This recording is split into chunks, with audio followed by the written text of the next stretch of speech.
Kjo situatë është e papranueshme, është një situatë e cila kërkon zgjidhje të menjëhershme, mirë po përgjetur zgjidhje të menjëhershme, kërkon reagim racional nga deputetët e opozitës, të cilët bllokojnë kuvendin dhe duke bllokuar kuvendin, bllokojnë edhe mundësinë e tyre për të ushtruar kontrollin e kuvendit mbi institucionet e pavarura të Republikës Kosovës. Prandaj mua nuk më mbetet tjetër veç se të bëj thirrje që kjo qasje bllokuese të ndalet, sepse betejë politike bëhet për zgjedhje të qeverisë. Betejë politike nuk bëhet për një temë e cila në fakt është e vetë kuptueshme. E di që po përsëritemi, por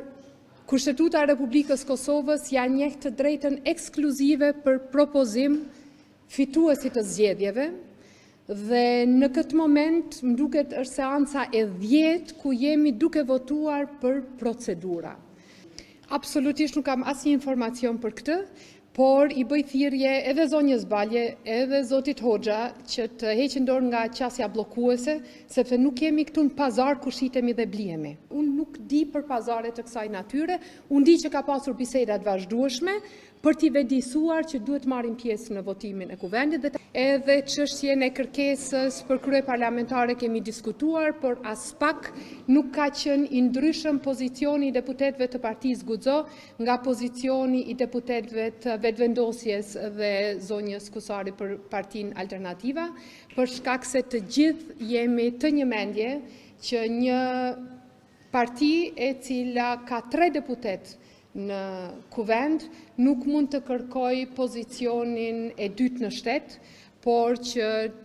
zgjidhjet, marrëveshjet duhet të jenë parimore, dhe nëse zoti Limaj është i gatshëm për një bashkëpunim parimor në kuadër të institucioneve, atëherë ne jemi treguar të hapur për këtë bashkëpunim.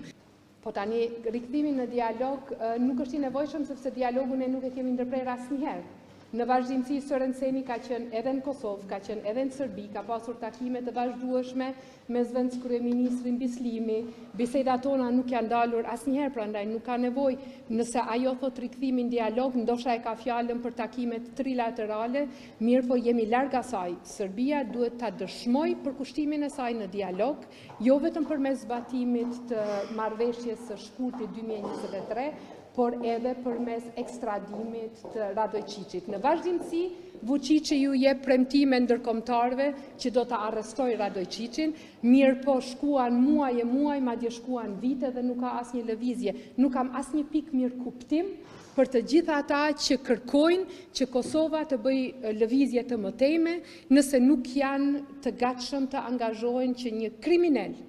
si Radojčići, i cili e ka sulmuar Kosovën me njësi paramilitare, e ka pranuar madje edhe vetë, sot shëtitet i lirë nëpër Serbi dhe nuk ka asnjë konsekuencë për Serbinë.